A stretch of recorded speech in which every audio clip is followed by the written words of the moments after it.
Connecticut has a new set of laws aimed at addressing juvenile crime. It comes a year after outcry over car thefts and COVID-19 lockdowns. I'm Walter Smith Randolph, and tonight you'll hear from lawmakers, youth advocates, and most importantly, teenagers about this new set of laws and how it will impact the juvenile justice system. This is Connecticut Public, and you're watching Cutline, Spotlight on Juvenile Justice.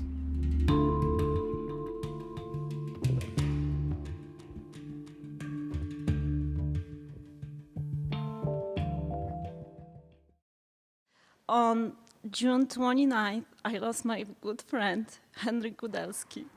He lost his life because when he was running, he got hit by this guy who was arrested 13 times in 3 years.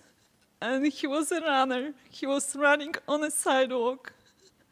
He did everything correctly. It was the crash that shook the state. 53-year-old Henryk Kudelski was jogging on a New Britain sidewalk training for his 41st marathon when an out-of-control vehicle jumped the curb and slammed into him, taking his life. It was probably one of the hardest things to see in a career of law enforcement. It's hard to watch, it's hard to see, and it's preventable. And I think that's the issue. It's completely preventable, and it happened. Police say 17-year-old Luis Pagan Gonzalez was behind the wheel of a stolen Audi when he hit Kudelski. The teenager had been released from juvenile detention 2 weeks prior after being arrested 13 times. I want to answer. I really do want to answer why this guy who killed my friend was on the street, was still not in jail, and killed my friend. Why?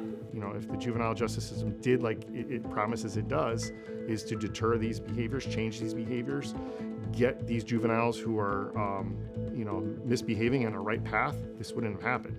Unfortunately, it happened, and there was a pattern, and everybody can see it coming. Pagan Gonzalez has pleaded not guilty. It struck to the core, and it was very difficult to hear that.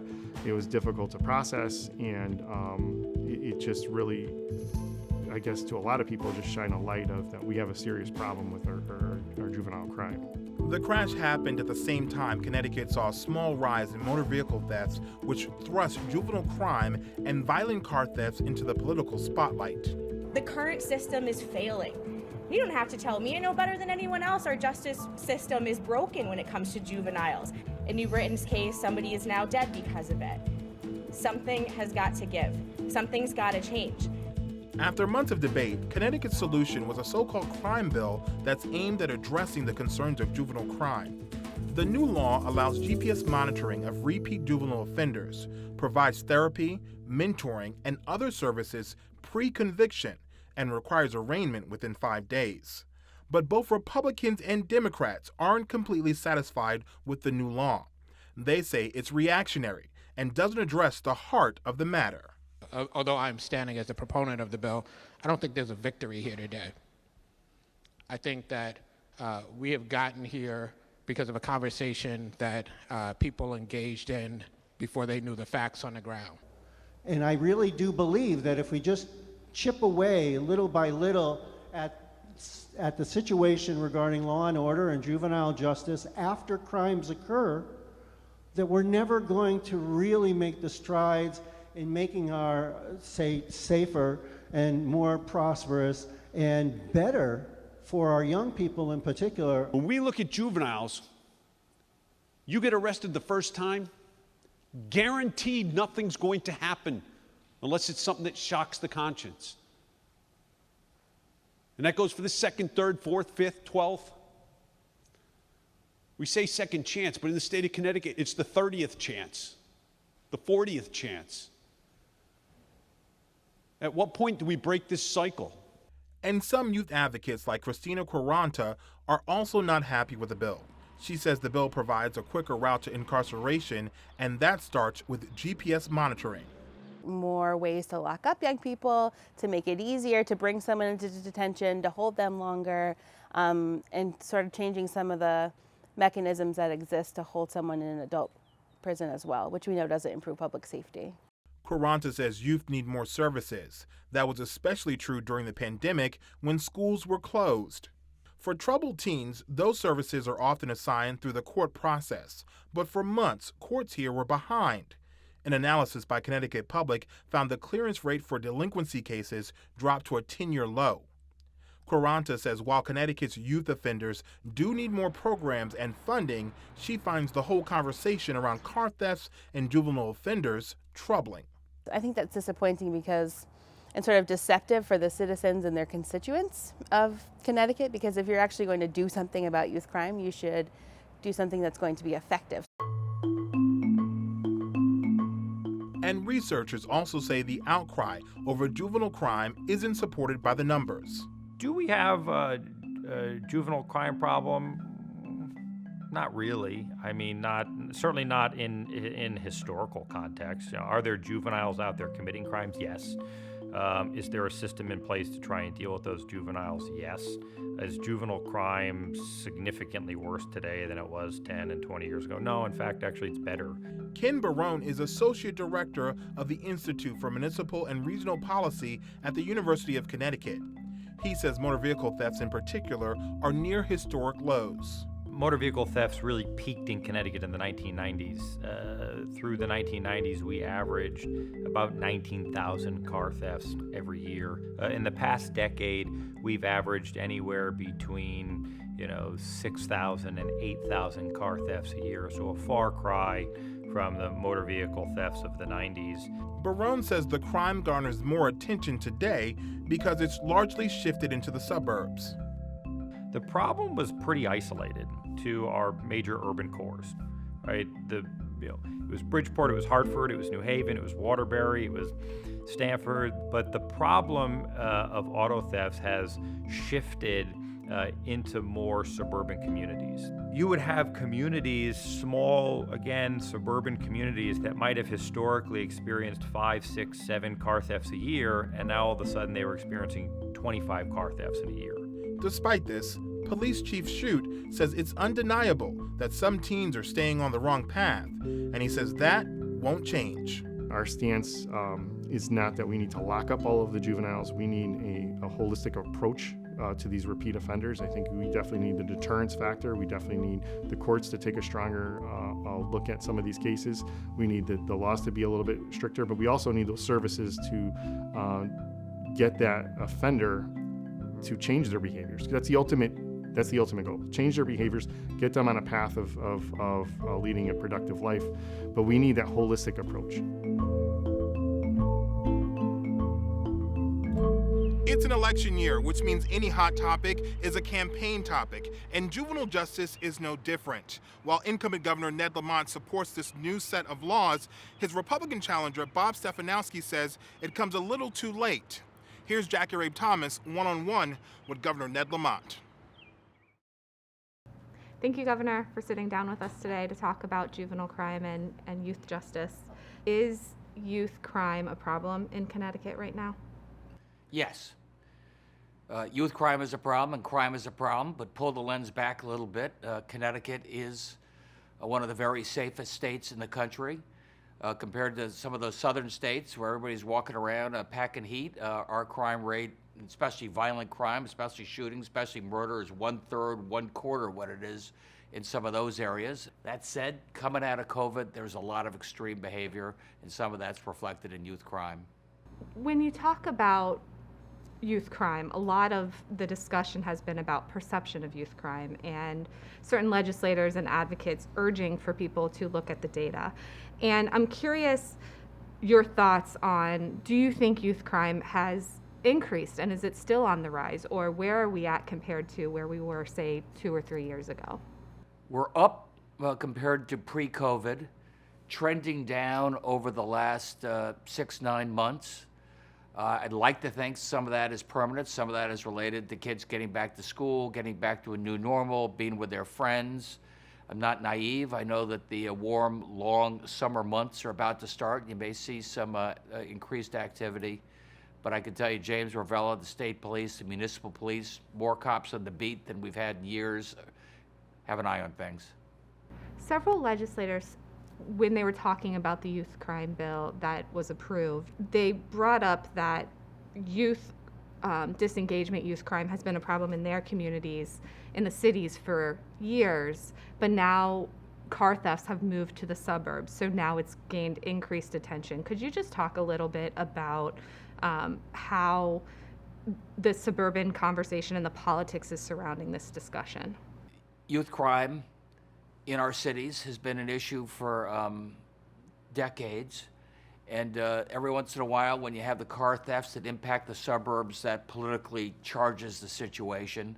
When we talk about the youth crime bill, the juvenile justice bill that was approved, what in that bill do you think is going to have the largest impact that people in communities will see? I think for me, number one is the judges, giving them the full range of information they need. Is this a one or two first-time youthful offense? Give them the discretion to know what to do with that kid to get them back on the straight and true? Or is this a repeat offender, perhaps related to a gang? One of the changes that the bill makes is that it will have kids before judges within 5 days.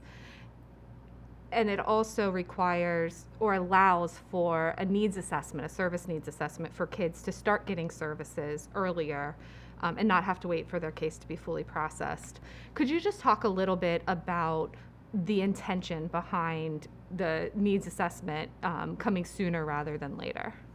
We're making sure that the arraignment happens as soon as possible. I think we're saying 5 days. I do believe that justice delayed is justice denied, especially for a young person. There ought to be some immediate accountability so people have a better sense of what's going on. And I'll be blunt. I mean, Jackie, you know, things slowed up quite a bit during COVID. The courts were barely in session, so things bollocksed up. I heard from, the cops, hey, I thought I picked this kid up 2 weeks ago, and there they are again. So what this means in terms of the judges and getting a quicker resolution makes a difference. Some of these kids, a very small minority, I might say, are really repeat chronic offenders.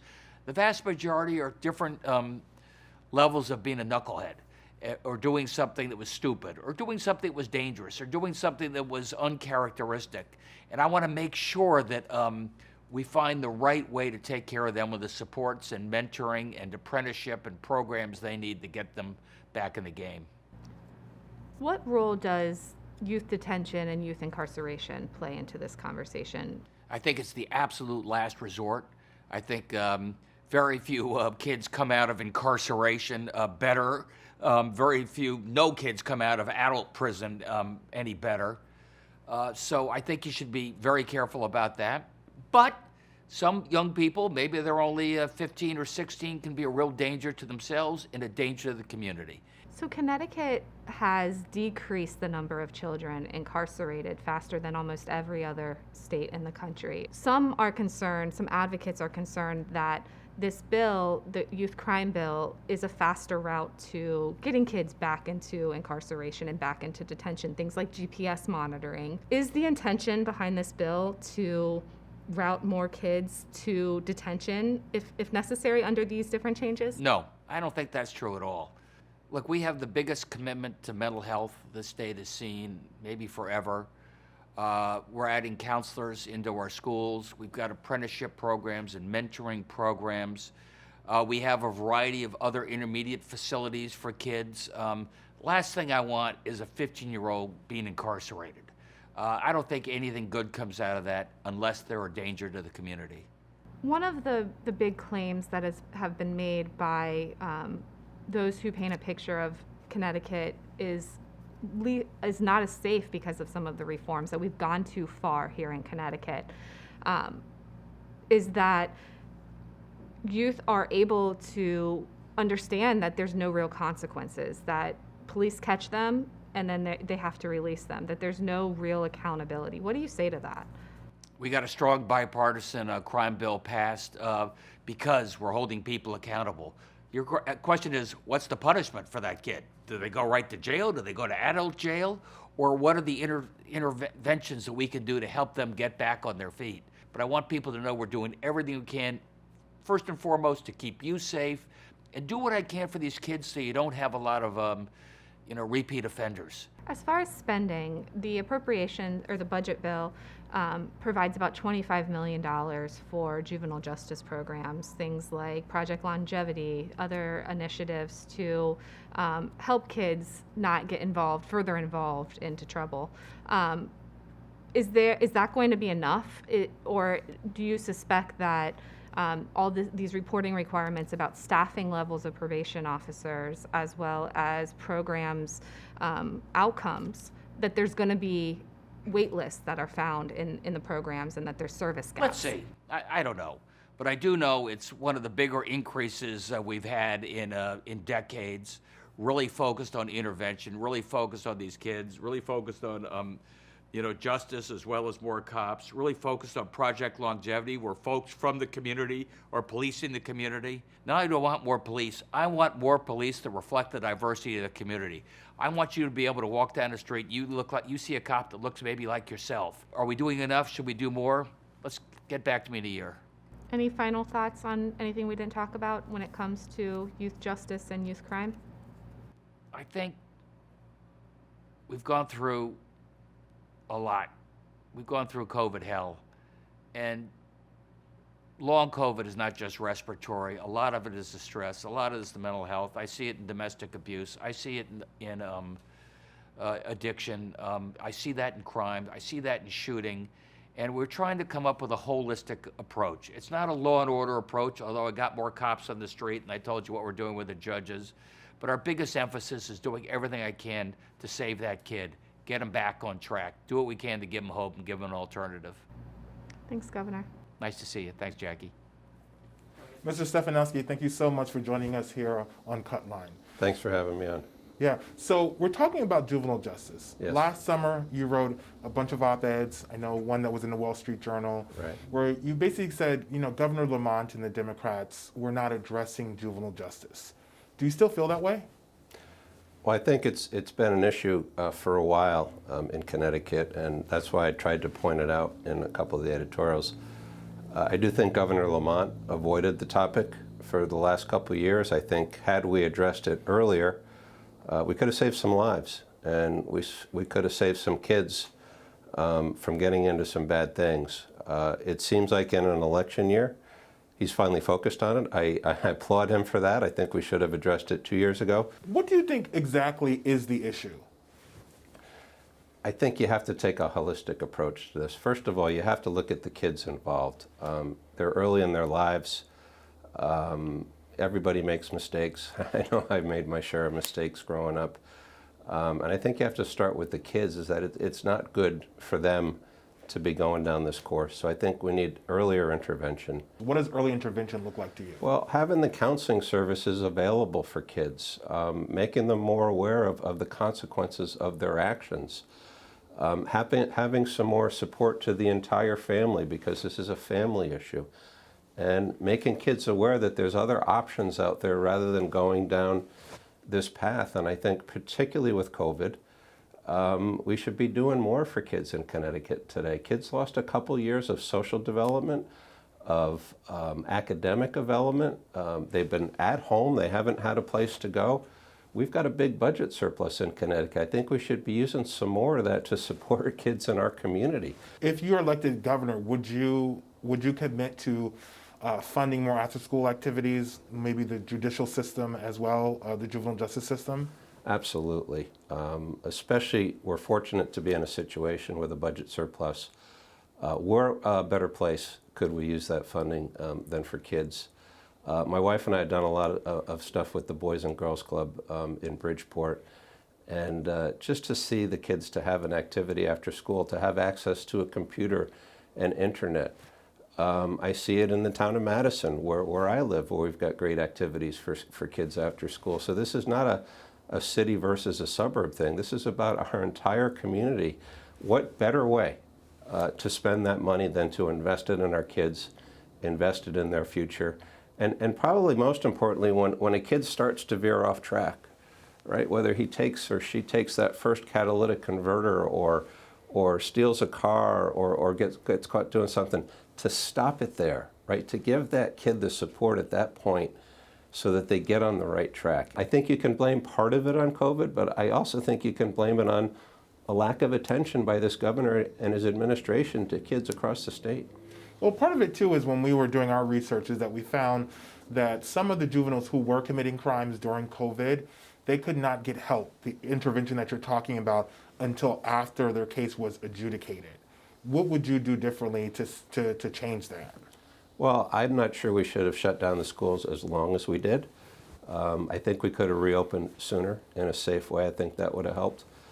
If we're able to provide classes online, then we should have been able to invest. And I know it's not the same as being one-to-one like we are, but I do think we could have done more online. I don't think we should be using COVID as an excuse, because even with COVID over right now, crime is up relative to the past couple of years. So I think it's kind of an easy excuse to say that it was COVID. I don't think we're going to see a slowdown this summer. You mentioned that COVID's not an excuse, but we do know that since the pandemic has been kind of waning away, that we've seen car thefts go down. And the crime that you mentioned that's gone up, we've seen it happening across the nation. Do you think it's just it doesn't sound like it's just a Connecticut problem, but what would you contribute to if it's not COVID, if it's not kids, just having more free time not in schools? Well, the beauty of politics is you can pull a stat to prove everything. I can tell you from what I'm hearing, and I was with the police department the other day, catalytic converter stolen out of control. Car thefts, I guess it depends on what city you're in, is up, continues to be up, and we haven't even gotten into the summer months.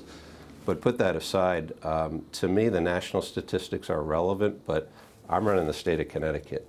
And I need to focus on how to protect the kids within the state of Connecticut, and that's what I'm going to do. Let's talk about the crime bill. We know that the General Assembly finally got it passed. You had called for a special session last summer. That did not happen. What do you think about what they're calling this crime bill, this juvenile justice bill? In fairness to Governor Lamont, I think it's a step in the right direction. I don't know why we didn't call a special session last year. We should have. It could have prevented a lot of damage had we done it when I called for it. I think a lot of the bills he's passing right now are marginally good. I think whether it's the tax cut or whether it's the juvenile crime bill, I know I'm biased, but in my opinion, I think a lot of them are doing just enough to be able to put a campaign commercial out there that says you've done something. So we extended the amount of time that you can hold a juvenile from 6 to 8 hours. I guess that helps. I've been calling for GPS monitoring for a couple of years. He finally did it. I give him credit for that. But things like, again, I was with the police department the other day. If you get a juvenile and you want to file out the paperwork and it's after hours, you've got to track down a judge. You've got to drive, to 11 o'clock at night to a judge's house. So we need to have the ability to go to the courts and find out what the situation is. Repeat offenders, we've got kids stealing cars 12, 13 times. I mean, there needs to be some more active guidance, some more active monitoring, more active intervention. And we'll see. Hopefully the governor's bill improves the situation somewhat. I give him credit for doing it. I think it's too late. But I think we could go a little bit further in terms of the amount we're investing, having people come in and be accessible to these kids to get them back on the right track. I'm not sure the bill does enough for that. What would it look different for you if you were the governor and you were in charge of drafting a bill or getting your party to draft a bill? What would that look like? Well, we're in an age right now where I can talk to my daughter, I can see her face in 30 seconds, right? Why don't we have the electronic capability for a police officer maybe we only need an hour. That would be ideal rather than 8 hours. Why can't we have online access to somebody on the judicial side? Why aren't the different branches more interconnected? We've got ancient IT systems in the state of Connecticut. This should be instantaneous. You pick up a kid, you should be able to know within 5 minutes whether he or she has prior arrest. If you need to talk to a judge, you should be able to Skype that person in within 30 seconds. I think 8 hours in an ideal world is way too long. We should be able to make a decision quickly. If it's a first offense, get the kid back home. Get him back to his or her family. Have the parents be involved. Have some counseling come in. We're living in the Stone Age in Connecticut. Why do you need to hold somebody who just stole a car or a catalytic converter for 8 hours? We need to apply technology to it. We need to apply funding to it. And I think for a couple of years we've just been ignoring it, and it's finally caught up with us. I'm not going to let that happen when I'm governor. I'm going to address it right out of the gate. Are you looking at opening more juvenile detention facilities, or are you looking at more facilities that may have tighter restrictions, looser restrictions? I'm not advocating for building more prisons for kids, but there needs to be something in the middle between a kid stealing that third car and putting them with people in a maximum security type situation. Those conditions are not good for the kids. They're not good for the other inmates. If you're governor, does a juvenile facility look more something like the Connecticut Junior Republic in Litchfield, or something more like the Manson Youth Institute or CJTS? What does it look like for you? I don't know the answer to that. I don't want to compare facilities. I think it needs to be secure, but it also needs to be livable, right? You don't want to be putting a kid behind bars. You want it to be accessible. You want to allow for the parents to come in and be with that kid. You want to have a lot of counseling services around them. You want it to look a lot more like this room than a typical prison. And you want to create a safe, healthy, positive environment for these kids. This is not about putting a kid behind bars to punish them. This is about creating a safe, supportive, nurturing environment to get those kids back on track so that they don't go down that path.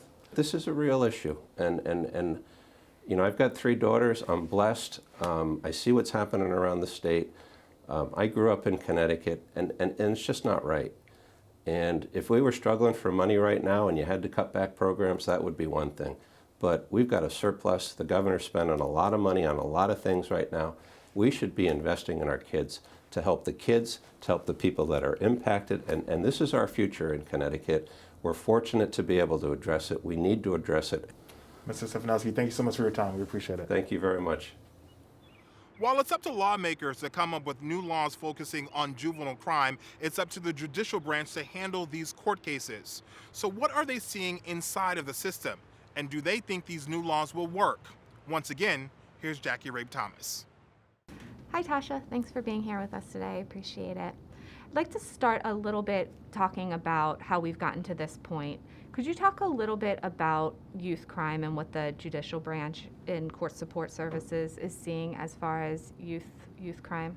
We've looked at our practices, we've looked at our services, we've had conversations with stakeholders, with families, with kids about ways that we can help, address some of the concerns, that we're hearing. And so, we've made some program changes, taking a look at our continuum to see, do we have services in our continuum that are designed to address the needs of kids, who we see falling into the deep end of the system, and where, it's appropriate, we've procured additional services to address any gaps. Could you talk a little bit about how the pandemic impacted youth crime? Well, I think everyone, experienced the challenge of lockdown. And just being in the home, and when we're talking about kids and not being able to move about in the way that they traditionally move about, not really being able to attend school and do what kids traditionally do, I think it made it difficult during the pandemic for us to really, see what we would expect to see from kids and their ability to kind of maintain themselves in the community. And so as things started to spike and as our efforts to address some of those behaviors, started to really go into play and really help kids and families figure out ways to manage through the pandemic, things started to settle. The return to in-person services and, just being able to connect with people, I think, has made a difference. One of the things in the new juvenile justice bill is the intention to speed up services to get them to children faster who are getting into trouble, getting kids before a judge within 5 days, assessing their needs within 2 weeks if it's determined that's appropriate. Could you just talk a little bit about how that is different than what's currently happening? The current structure is that until that adjudication happens or they accept responsibility, you are kind of at somewhat of a disadvantage as far as being able to assess and get kids connected to services. Under this new bill, it would allow us to assess kids much earlier in the process to make sure that we are connecting them to the right services.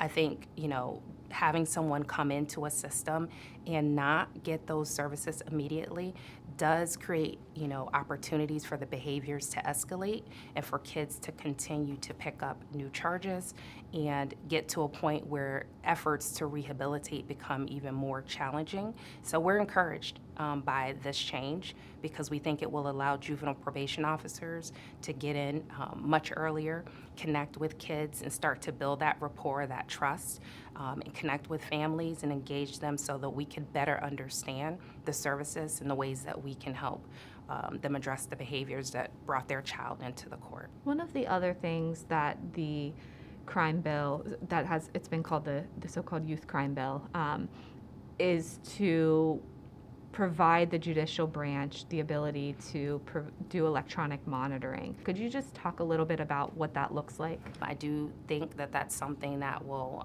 aid us in being able to determine not just if they're coming and going, but actually where they are going.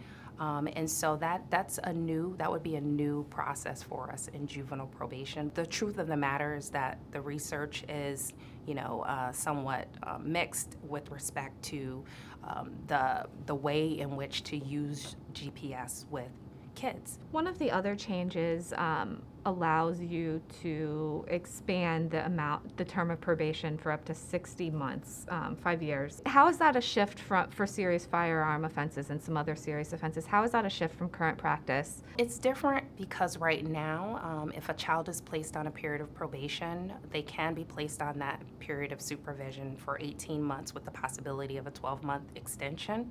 And so, of course, 5 years certainly is a departure away from that practice. I do believe that what's most important is looking at what happens, during that time period.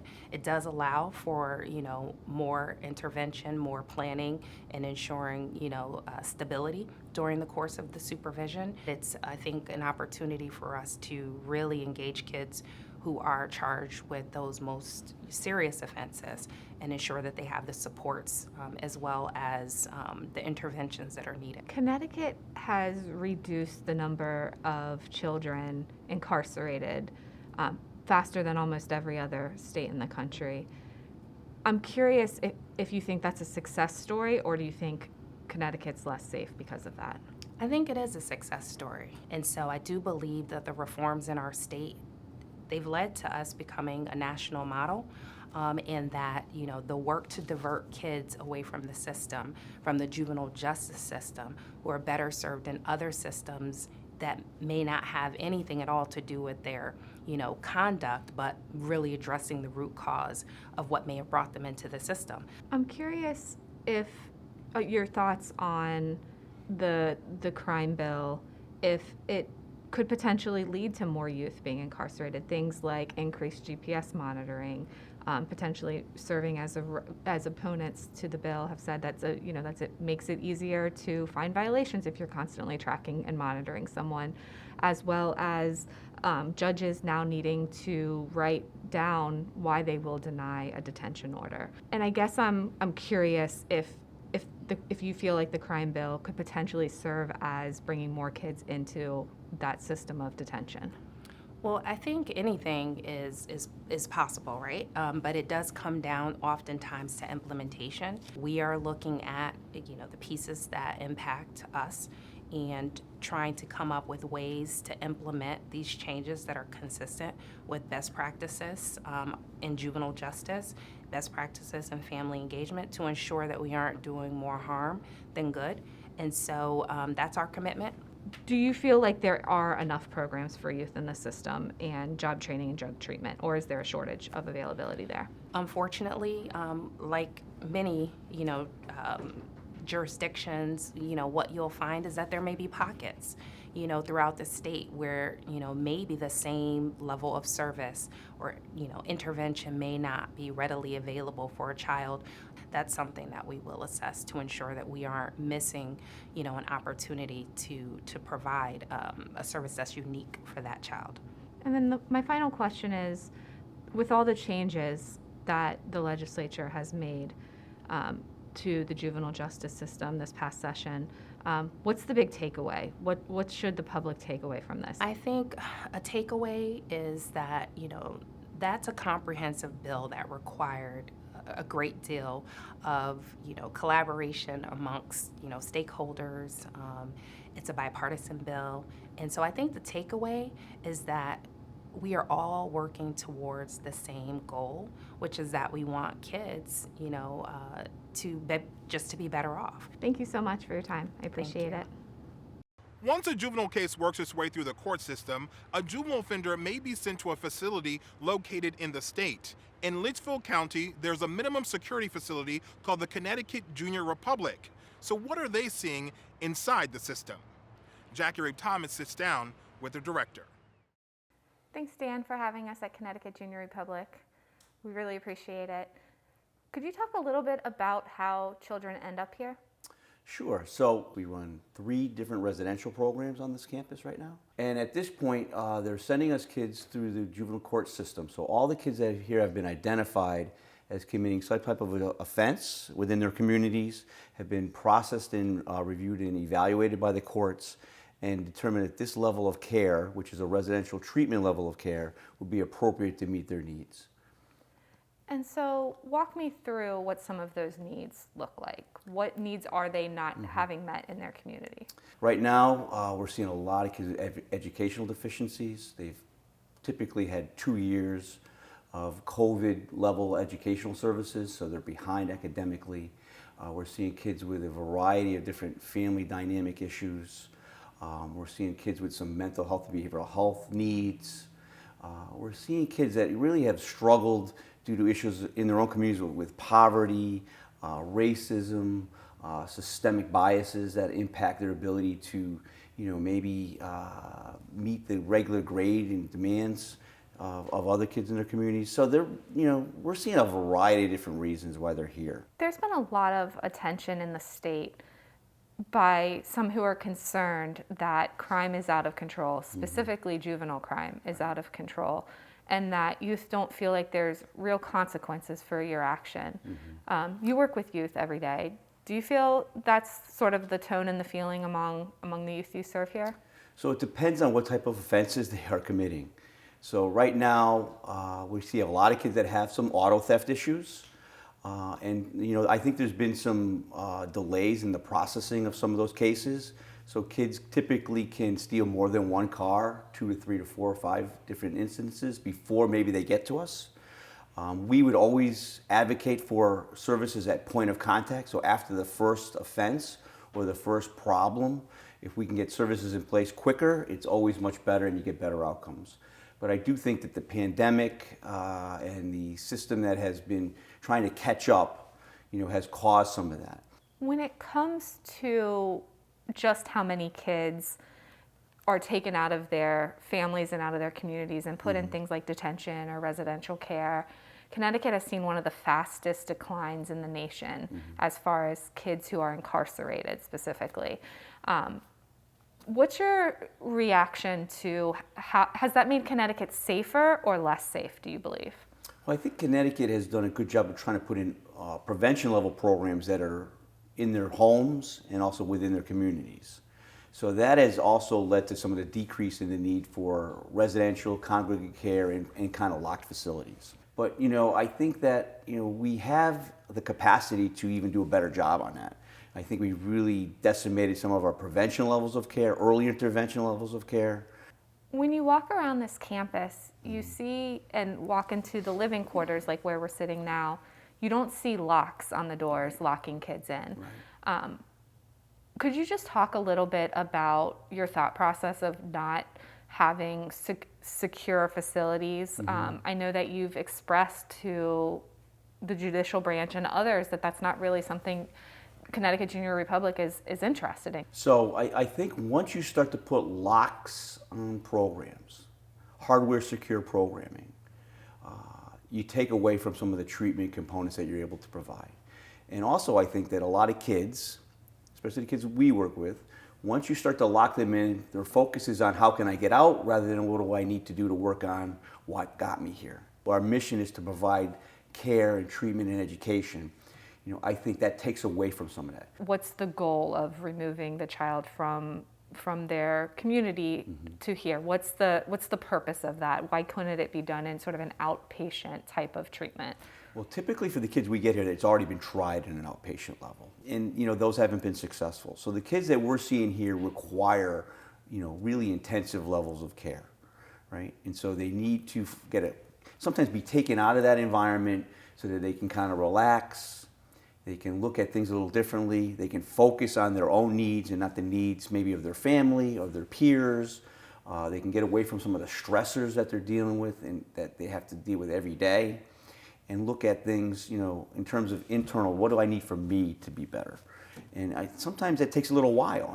It's an artificial environment, but it's a safe environment. It's an environment that we can wrap a lot of things around those kids. I'm curious about what you're hearing as far as why kids are stealing cars. What's the mindset of, given the conversation that's been playing out around the state about car thefts, why do you think a kid would steal a car?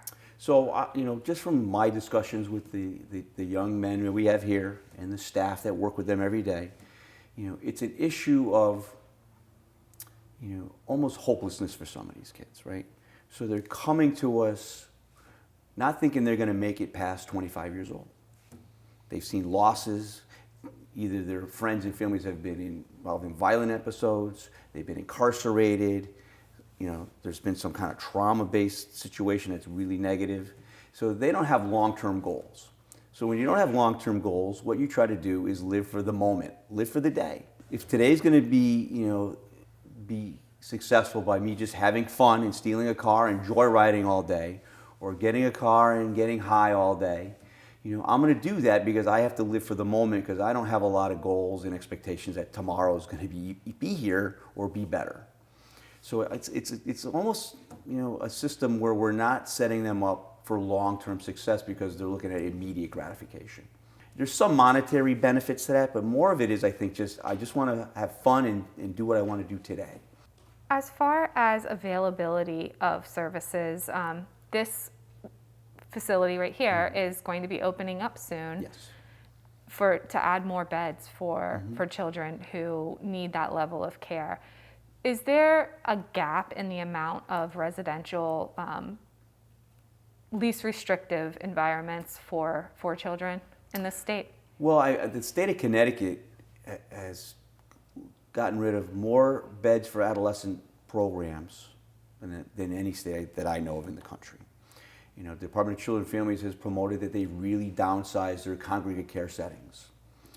The judicial branch is really focused on trying to service more kids in the community. Now, these are all great goals, and no one can disagree that most kids would be better off with their families in their home communities.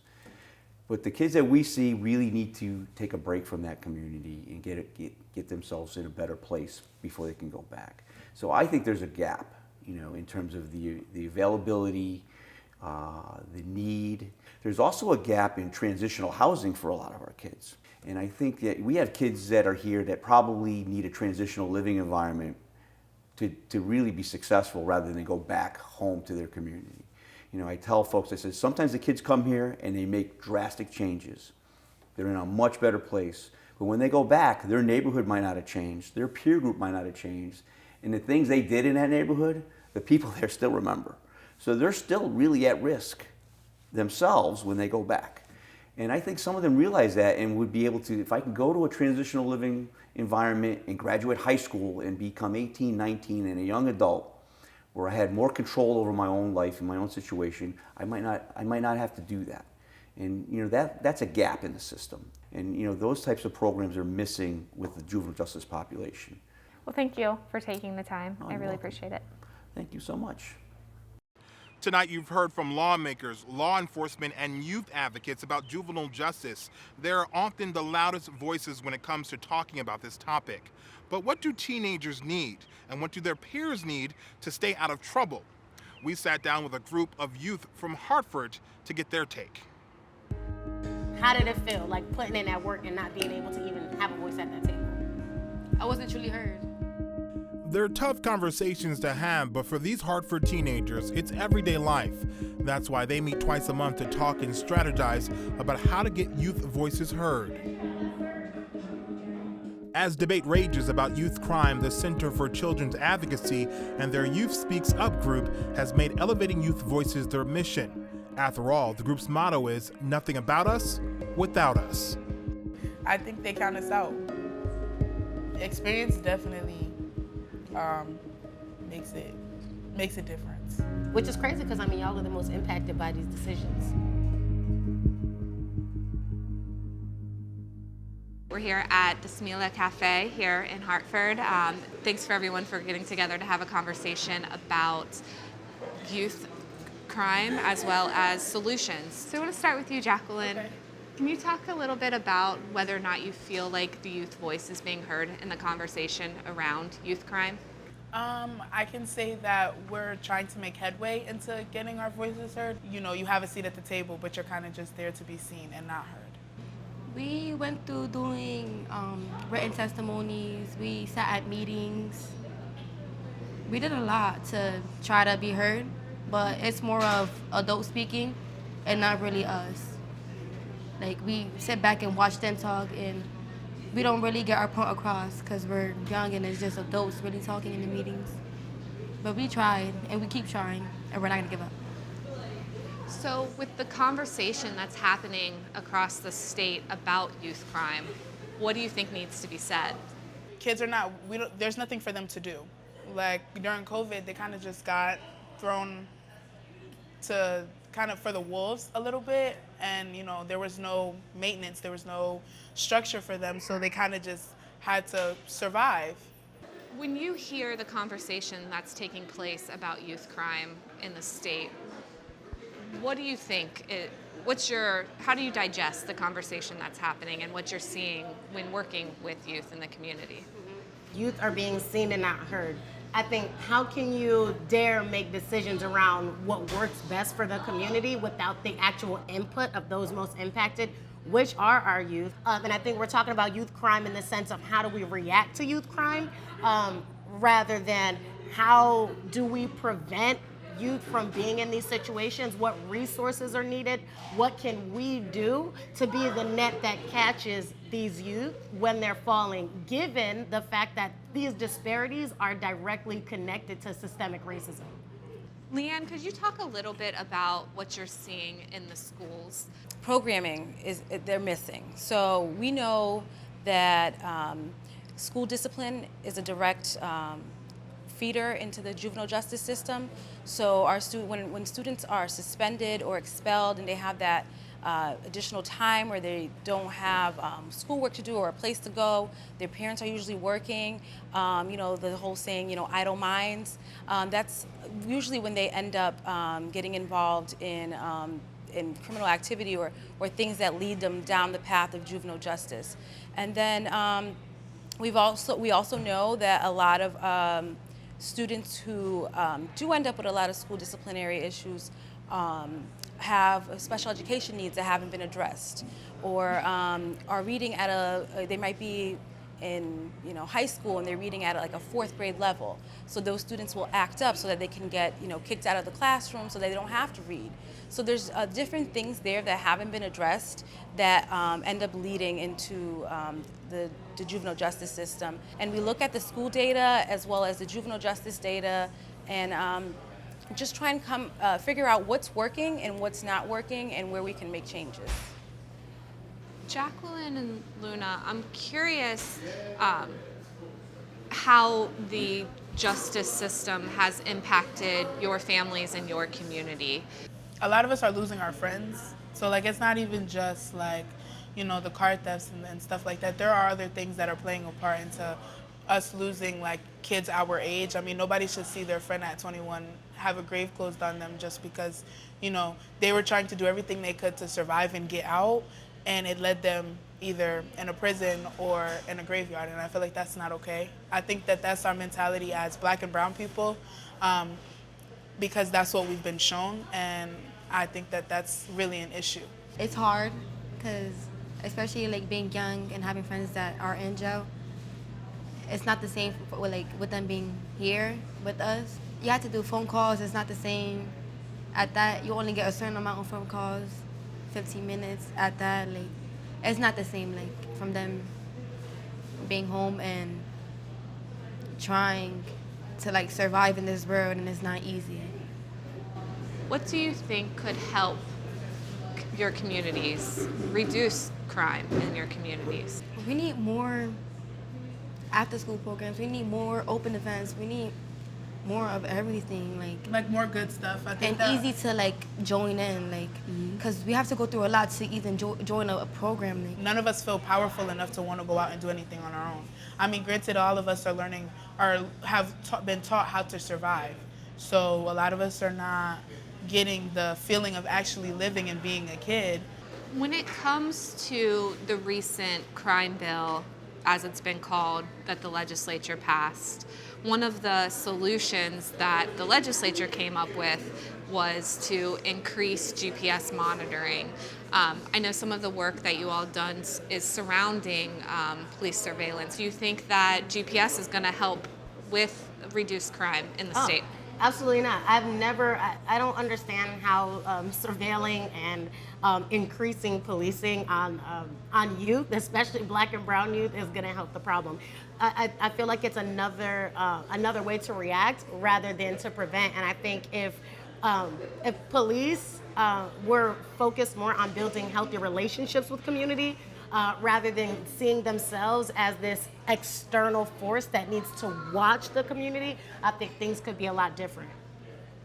I think that if they were just to walk in the communities and not look like such a threat. Leanne, could you talk a little bit about the role that police officers are playing in school? I noticed in Waterbury, the number of kids being referred by the police department or by the schools there is exponentially higher than places like Bridgeport or Hartford. What's different in Waterbury? What's happening in school districts where you are seeing high referral rates? If I'm taking Waterbury and Bridgeport, for instance, Waterbury has SROs placed in their schools, whereas Bridgeport has what they call like a safety corridor. So the SROs aren't placed in the schools, but they're within a certain distance that if they are needed at the schools, they can get there within, I think it's 3 minutes. So not having the SROs directly in the schools does impact how many students are being arrested. So in Waterbury, sometimes, the SROs might get called to an incident that maybe it might be a behavioral incident that's not a criminal incident that then later turns into one and they end up getting arrested. What was it like having SROs in your schools? That's a negative placement of a person. You want positive things. So if I see you in the community and doing stuff with us, or you're here actually helping us, then that's different than, kind of policing the ground of the school.